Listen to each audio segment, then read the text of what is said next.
Right, good afternoon. This is Brian again. Hello. I'm going to show you how to take the wheel off Kawasaki Concours in order to replace the discs. Here's one that I did before.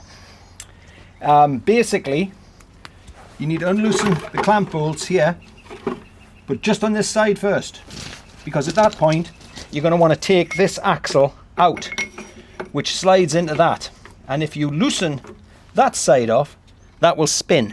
So you keep that tight, loosen this side, turn it off with a manky big bar over this, an axle nut like that, so it spins off, and at that point you've got it nice and loose. Okay, next stage, fender bolts or mudguard bolts here and here, and unclip the brake hose guides there, undo the brake bolts, of which there's 4, and then slide them off the rim.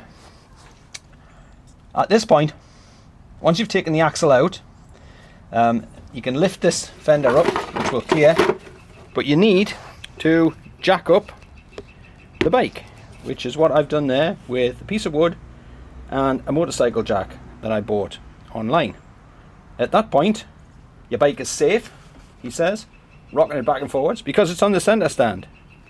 So consequently, it's sturdy, or sturdy enough in case, just except if a stupid dog walks against it or bangs it. But it's pretty safe. At this point, speaking of stupid dogs, hello Betty. Stupid dog, hello Betty. No, go away. I don't need a hand. I don't need a hand. At this point, you should have 4 of these. 1 of these for the ABS sensor. 2 of these for the front of the mudguard. And 2 of these for the back of the mudguard, 8mm bolts. The size of the wrench that you use for the bolts is, he says, look in here, I don't know, 5 mils for here, and then 6 mils for here. And at this point, you can then jack the bike up, slide off the brake calipers, and then take the wheel out. As you can see, we have a wheel that's there, the one that Betty's sniffing.